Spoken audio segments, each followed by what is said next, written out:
আপু দৌড়াও, আমাকে ধরতে পারবে না। দাঁড়াও রাফি, বেশি দূরে যেও না। আমি তো বাতাসের চেয়েও জোরে দৌড়াচ্ছি।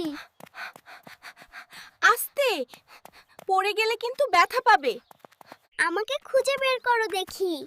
আমি জানি তুমি ওই গাছের পেছনে, বেরিয়ে এসো। উফ, পায়ে কি যেন লাগলো। কি হলো, ব্যথা পেয়েছো? আপু দেখো তো, ওটা কি চকচক করছে? মনে হচ্ছে কোনো পুরনো থলি। ইস, এটা তো অনেক ভারী। সাবধানে খোলো, ভেতরে কি আছে কে জানে। আপু এগুলো কি সত্যি সোনা? ইয়া আল্লাহ, এখানে তো অনেকগুলো সোনার মোহর। কিন্তু এটা তো কেউ দেখছে না, আমি নেবই। আল্লাহ দেখছেন রাফি। তুমি কি চোর হতে চাও? কেন শুনবে না, আমি তো কুড়িয়ে পেয়েছি। রাস্তায় কুড়িয়ে পেলেই সেটা নিজের হয় না, বোকা। দাদু ভাই জলদি এসো। আস্তে রাফি, দাদু হয়তো ঘুমাচ্ছেন। চলো দাদু ভাইয়ের কাছে যাই, উনি বিচার করবেন। আচ্ছা চলো, কিন্তু আমি থলিটা ছাড়বো না। দাদু ভাই জলদি এসো। আস্তে রাফি, দাদু হয়তো ঘুমাচ্ছেন। দাদু ভাই কি নামাজ পড়ছেন? না, তসবি পড়ছেন। চলো ভেতরে যাই। দাদু, দেখো, আমরা গুপ্তধন পেয়েছি। আরে আস্তে, কি গুপ্তধন দাদু ভাই? রাস্তায় পড়েছিল দাদু। রাফি বলছে এটা আমাদের। তাই নাকি রাফি? তুমি এটা নিতে চাও? বলেছিলাম না, এটা আমানত। আমানত। আমানত মানে কি আপু? আমানত মানে যা তোমার কাছে গচ্ছিত রাখা হয়েছে, এটা মালিকের কাছে পৌঁছে দেওয়া তোমার দায়িত্ব। কিন্তু মালিককে পাবো কোথায়? আমরা কি বাজারে গিয়ে খুঁজবো দাদু? একদম ঠিক বলেছো মা। চলো তৈরি হয়ে নাও। দাদু তুমি এটা রাখো, আমার ভয় করছে। ভয় নেই রাফি, আমরা ভালো কাজ করছি। তোমরা দুজন কিন্তু আমার আগে আগে হাঁটবে। কেন দাদু, তুমি কি পথ ভুলে যাবে?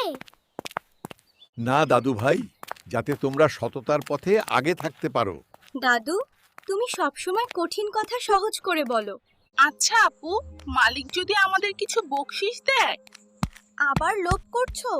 বকশিশের জন্য কাজ করতে নেই।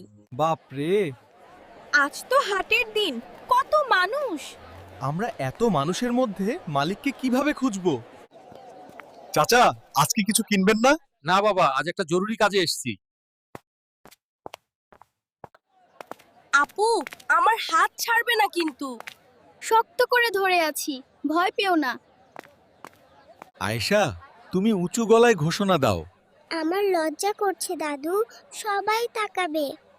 রাফি, তুমি তো সাহসী, তুমি বলো। আচ্ছা, আমি বলছি, শুনুন, সবাই শুনুন। আমরা একটা হারানো জিনিস পেয়েছি। কার হারিয়েছে? কি পেয়েছো খোকা? টাকা নাকি সোনা? রাফি, বলো না কি পেয়েছি, শুধু বলো থলি পেয়েছি। আচ্ছা, ভাই সব, একটা থলি পাওয়া গেছে। হ্যাঁ হ্যাঁ, ওটা আমার থলি, দাও আমাকে। আপনার থলি? ভেতরে কি আছে বলুন তো? থলির রং কি বলুন চাচা? নীল রঙের। মিথ্যা বলবেন না, যান এখান থেকে। ভুল হয়ে গেছে। রাফি, ওই দেখো, একজন নানা ভাই গাছের নিচে বসে কাঁদছেন। চলো গিয়ে দেখি। নানা ভাই, আপনার কি হারিয়েছে? আমার সারা জীবনের জমানো পুঁজি হারিয়েছে দাদু। জিনিসটা দেখতে কেমন ছিল? একটা পুরানো চামড়ার থলি, লাল সুতো দিয়ে বাঁধা। আপু, এটাই তো সেই লোক। হ্যাঁ, সব মিলে যাচ্ছে। ভেতরে কি ছিল ভাই? 10টি সোনার মোহর, আমার মেয়ের চিকিৎসার জন্য। আপু তুমি দাও। নানা ভাই, দেখুন তো এটা আপনার কিনা। এটাই তো আমার থলি, তোমরা এটা কোথায় পেলে? আমরা খেলার সময় রাস্তায় পেয়েছি। আলহামদুলিল্লাহ। নানা ভাই, আপনি আর কাঁদবেন না। দেখে নিন সব ঠিক আছে কিনা। গুনতে হবে না ভাই, আপনাদের মুখের নূরেই বিশ্বাস পাচ্ছি। দাঁড়াও দাদু ভাই, তোমাকে আমি মিষ্টি খাওয়ার পয়সা দিই। না না, লাগবে না।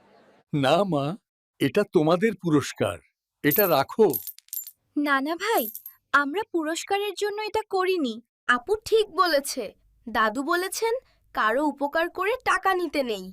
আমরা চাই আল্লাহ আমাদের পুরস্কার দিন। বাচ্চাগুলোর মন তো অনেক বড়। আপু চলো বাড়ি যাই।